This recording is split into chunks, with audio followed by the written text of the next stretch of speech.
And now I'm happy to welcome George Anastasopoulos back here into our studio. Thanks for being here today. Thanks for having me back. This is another episode of Timekeepers where you help us to make better decisions with our time. And today the topic is choices or lack of choices. So what do you say to people who say that they didn't really have a choice? Wow. You know, Jessica, thank you for that. There are plenty of that, and I hear examples for such as, you know, I'm stressed and I'm working so hard and I got so many hours in my job and I don't see my family. I said, well, you know, if it's that bad, then perhaps you should consider alternative work. George, you don't understand. You know, it's the kids and the education, the private schools, the European vacation, the mortgage. It's convenient. Those are all choices as well. And those are all choices as well. And so ultimately we do have a choice. And so you can't say I don't have a choice because we do have a choice. But it's convenient to say I don't have a choice because what that does is it abdicates us of responsibility and it leaves us blameless because we now have a convenient excuse for avoiding the difficult choice that perhaps is needed in the moment. So how do you think we should go about making choices? Well, I think it all starts, as we've talked before, about a belief system. And the first thing I'd like to suggest is a different belief, looking at it differently. And three parts to this belief. The first one is that, well, quite honestly, I'm not really in control of anything, but I do have a plenitude of choices. And thirdly, I'm in complete control of the choices that I make. And that's the starting point that I'd like to suggest as that belief system. Okay, so can you elaborate on that? Sure thing. So let's say you're coming up to the weekend and there's a family gathering on Sunday. People are coming in from out of town, you haven't seen them in a long time, distant relatives, and you're really looking forward to reconnecting with family, and they're looking forward to reconnecting with you as well.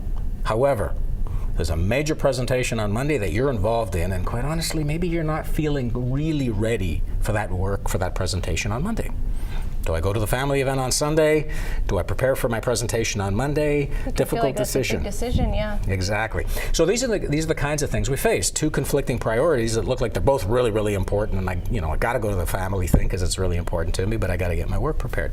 And so I'd like to suggest kind of a three-step process to make life a little more manageable around making better decisions with your time. And the first step, quite honestly, is that you actually have more choices, more options than you believe you have. Because if it's only black or white, then you know it's like I'm really in a box here, and I'm very limited. However, what about tackling the work obligations and getting ready by pre-planning it, perhaps before the weekend sneaks up on you? Maybe there's someone in the office or at work that you can enlist to help you with that. Perhaps you can go to the party for a shorter time than the entire time in order to allow you time to do that. But whatever it is, there's a variety of choices. Don't disqualify them in this first step as being not relevant examples, because we'll leave that for later. But just write them all down. Write them all down. So when we've got them, at least we can now feel like we've got more that we can work with, and we do. The second step is to really give yourself permission to empower yourself to say, I am in command of my ability to make the best choice possible. That's all it takes. And in the third step, do pro-cons for each of those options. So consider what's sort of good and not so good about it, and consider that every choice you make will have its consequences. If we go into that decision-making process thinking that there are never any consequences, I know it's the 21st century, right? I want what I want and I want it now. Life doesn't quite work that way. Right, because even not making a choice is a choice. Yeah. Exactly. And there's consequences involved.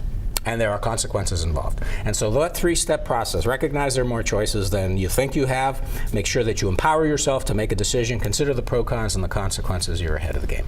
All right, we'll put those up on the board for our viewers. Thank you so much for bringing in those tips. For more, you can go to leadershipfundamentals.com.